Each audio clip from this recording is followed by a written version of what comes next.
Empezamos ya con nuestra primera entrevista. Vamos a hablar de salud visual, que no es poco, y vamos a hablar de degeneración macular asociada a la edad, de sus síntomas, diagnóstico y tratamiento. Y damos ya la bienvenida a nuestro especialista, el doctor Julián Cezón. Bienvenido, doctor. ¿Qué tal, Lucía? Un placer, como siempre. Muchísimas gracias por acompañarnos. ¿Qué es el DAMAE o el ADEMAE? La DEMAE, la verdad es que es una palabreja complicada, ¿no? Degeneración macular senil o degeneración macular asociada a la edad. Es una enfermedad progresiva que afecta a una parte muy pequeñita de nuestros ojos, que se llama la mácula.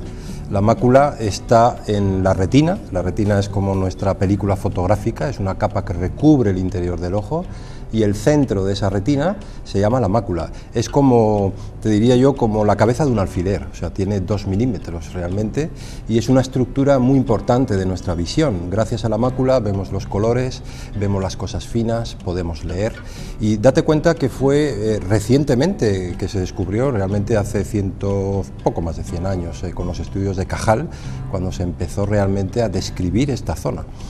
Mácula significa realmente mancha. Todos entendemos cuando decimos que algo es inmaculado, algo está limpio de manchas, ¿no?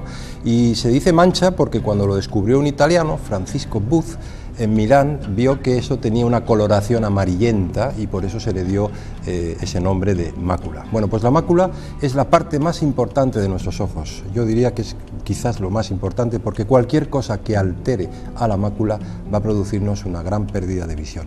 Y la degeneración macular es una enfermedad progresiva que va a producir pérdida irrecuperable de la visión. Iba a preguntarte cuál es su importancia, pero ya me lo has comentado, muy importante. O sea, la importancia es enorme, es enorme. Es que no vamos a poder, por ejemplo, no se va a poder coser, no vamos a poder hacer tareas que hacemos habitualmente, entonces es una enfermedad muy discapacitante. Hay dos formas de degeneración macular, es importante saber que está la forma húmeda y la forma seca. La forma seca es la forma más frecuente, hasta un 80% de los casos, y se manifiesta en forma de una pequeña cicatriz que poco a poco va afectando a la vista central, y la forma húmeda tiene un pronóstico quizás más complejo, funciona mucho más deprisa y va a producir una pérdida de visión también más importante. Pero es muy importante, es la primera causa de ceguera funcional. Hablamos de ceguera funcional cuando tenemos menos del 10% de visión, es la primera causa en los países desarrollados. Y hablamos de que es muy frecuente, pero hay una edad en la cual sí, ya es mucho más frecuente. Vamos a ver, la frecuencia es relativa, ¿no? Pero realmente tenemos cifras, y en España en pacientes entre 65 y 75 es un 3%.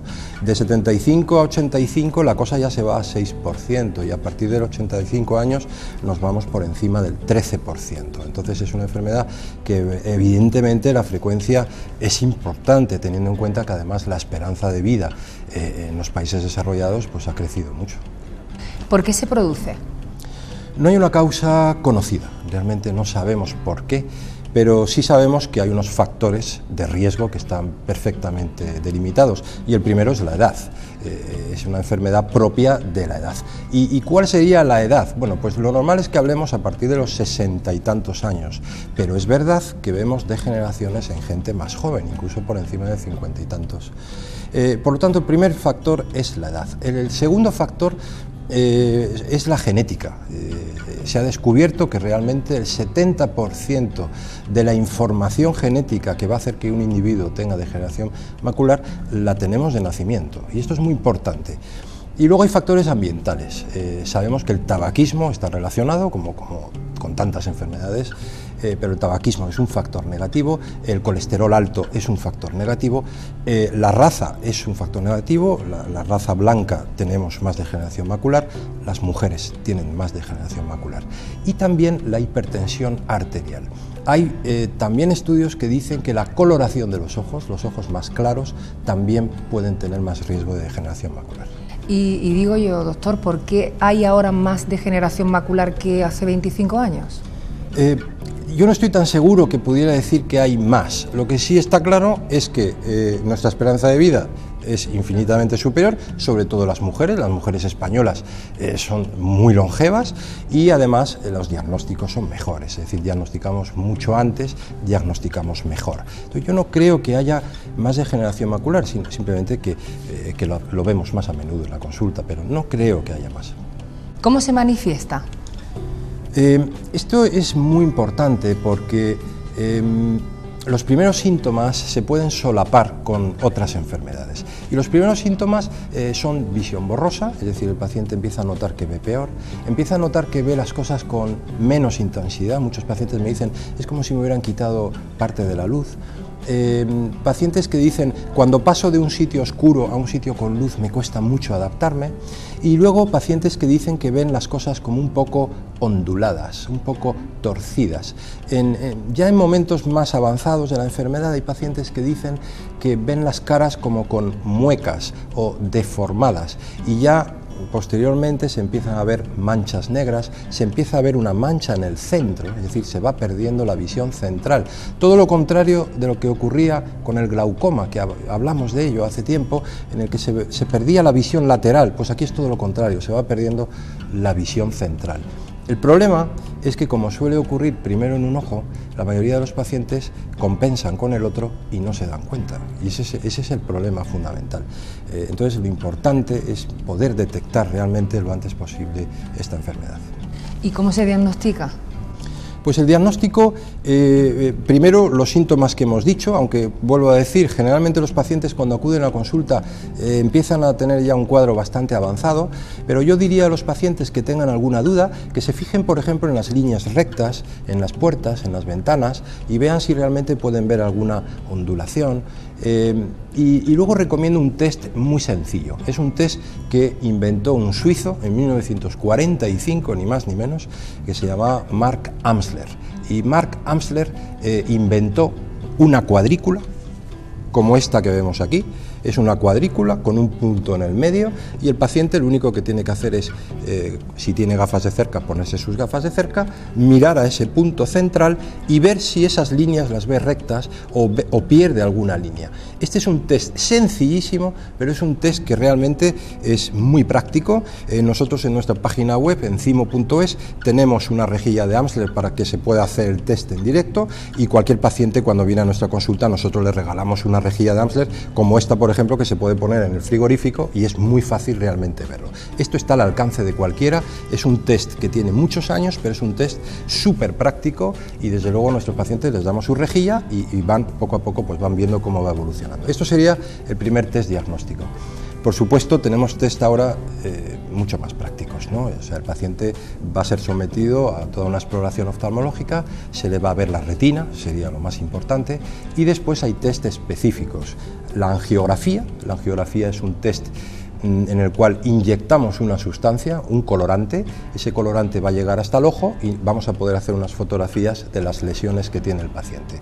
Y un test mucho más sencillo, que es la OCT, o tomografía computerizada, que realmente ha sido revolucionario, porque este es un test que en apenas 5 minutos nos permite identificar con total exactitud la enfermedad.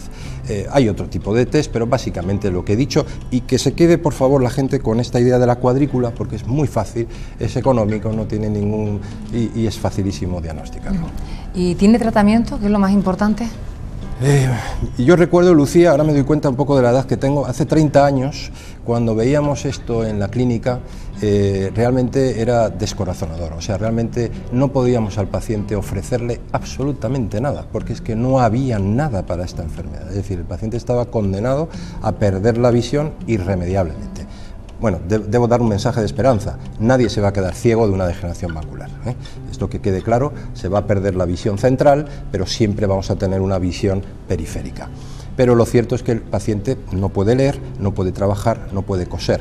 Y entonces no teníamos tratamientos. Afortunadamente, a medida que se ha ido avanzando en el diagnóstico, ya tenemos herramientas para poder identificar y tratar prematuramente a estos pacientes. Entonces tenemos tratamientos tanto para la forma seca como para la forma húmeda. No vamos a curar la enfermedad, puesto que esa enfermedad depende de nuestra información genética, pero sí vamos a poder parar, frenar, y que los efectos no sean tan demoledores. Y ahí tenemos tratamientos varios. Tenemos tratamientos vitamínicos, tenemos tratamientos con unas inyecciones de unas sustancias que se llaman antiangiogénicas, que son sustancias que en la forma húmeda nos va a permitir parar la progresión. Y esto es muy importante, porque la forma húmeda progresa muy rápidamente. Y luego tenemos otras terapias, como es la termoterapia transpupilar o como otros tratamientos más específicos. ¿Y las inyecciones se deben de repetir durante toda la vida, esas inyecciones de tratamiento? Efectivamente, estas inyecciones se han vuelto muy populares porque ahora mismo es una herramienta para nosotros vital. Y estas inyecciones efectivamente hay que repetirlas con cierta frecuencia. Solemos poner una dosis de carga, ponemos una inyección, ponemos otra pasado un mes y ponemos una tercera inyección. Esto sería el tratamiento de carga. Después a este paciente se le va controlando con mucha frecuencia y diría que de media los pacientes van a necesitar unas 5 o 6 inyecciones al año. Algunos menos, pero de media unas 5 o 6 inyecciones al año. Cuando hablamos de inyecciones, claro, el paciente piensa que vamos a poner una aguja de 10 centímetros y que vamos a perforar el ojo.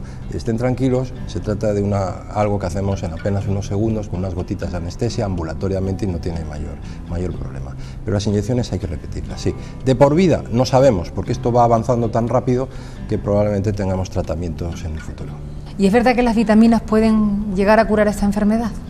Esto también es un dato importantísimo, porque las vitaminas es un tratamiento de base en el tratamiento de la degeneración de tipo seco, pero no cualquier vitamina, no nos sirve cualquier vitamina, no sirve ir a la farmacia y comprar un complejo vitamínico, habrá que utilizar una vitamina específica que tenga una serie de sustancias, como es la zeaxantina, como es la luteína, como es el sulfato de cobre, el sulfato de zinc, la vitamina C, la vitamina E, pero a unas concentraciones determinadas, no sirve cualquier vitamina. Lo importante es que tenga ciertas sustancias, por ejemplo el DHA, muy importante en la prevención y hacer que no evolucione esta enfermedad. Las vitaminas no curan, pero ayudan, por supuesto. ¿Y sirve algo el láser para esta enfermedad? El láser, cuando la gente habla del láser piensa automáticamente en el famoso láser para quitar las gafas, y realmente aquí estamos hablando de otro tipo de láser. Estamos hablando de un láser, se llama láser de tipo argón, y el láser de tipo argón tiene una utilidad, yo voy a decir que relativa, porque solo nos va a servir para ciertas formas de degeneración de tipo húmedo y nos va a permitir detener ese acúmulo de líquido que se produce en estas formas. Por lo tanto, el láser tiene una utilidad, pero yo diría que una utilidad menor, sobre todo si lo comparamos con los nuevos tratamientos con inyecciones. ¿Y qué puede hacer un paciente que ya tiene una DMAE o DMAE, hemos dicho, ¿no? Una DMAE, sí. DMAE avanzada y ya no puede leer. Mira, yo esto sí quiero transmitir un mensaje a estos pacientes. Tú imagínate que de repente no pudieras escribir, no pudieras leer, no puedes coser, no puedes estar viendo lo que estás comiendo, no puedes conducir. Entonces hay pacientes que caen en una depresión que por otro lado es bastante lógica. Yo quiero decirles que tenemos una capacidad los seres humanos de poder adaptarnos con esa visión periférica que va a quedar inalterable y que vamos a poder desempeñar una vida muy normal y muy rica. Eso por un lado, y por otro lado tenemos una serie de ayudas que se llaman ayudas visuales desde las telelupas famosas hasta realmente libros electrónicos y otra serie de cosas que nos van a permitir que estos pacientes puedan leer y puedan hacer una vida realmente activa. Hay una sociedad, la Sociedad Española de Especialistas de Baja Visión, que es una sociedad que funciona magníficamente bien y que va a orientar a todo paciente que tenga una degeneración macular. Últimas, para despedirnos, últimas indicaciones que le podamos transmitir a los telespectadores, aunque ya lo estás haciendo, pero no sé, algo más conciso quizás para... Bueno, pues mira, te voy a decir, yo creo la noticia más importante al respecto, que es que podemos tener unos test de prevención de la degeneración macular. Tenemos ahora mismo en la clínica, lo estamos utilizando rutinariamente, unos simples test de saliva, es decir, hacemos un pequeño raspado de la saliva. Esos test los mandamos a un laboratorio específico que nos va a hacer un consejo genético del DNA de este paciente y nos va a cuantificar del 1 al 5 el riesgo exacto de que este paciente vaya a poder tener una degeneración macular. Porque como dije al principio, el 70% de la información está en nuestros genes. Por lo tanto, vamos a poder identificar las probabilidades de que este paciente pueda llegar a una degeneración macular. Si identificamos este riesgo, vamos a poder tomar medidas muy pronto y vamos a poder hacer que este paciente no vaya perdiendo la visión poco a poco. El futuro es muy prometedor, vamos a tener nuevos instrumentos, nuevos test y nuevas medicaciones. Por lo tanto, lo que sí recomiendo a los pacientes por encima de 50 años, por favor, vayan una vez al médico, no cuesta nada, es hacerse un test muy sencillo, porque la degeneración macular es una enfermedad grave y que merece la pena identificarla pronto. Pues muchísimas gracias por tus indicaciones. Gracias, Lucía, un placer. Gracias al doctor Julián Cezón, director médico de Clínica CIMO, porque bueno, es importante la prevención y lo que está comentando, no cuesta nada ir una vez al año, sobre todo a partir de los 50 años.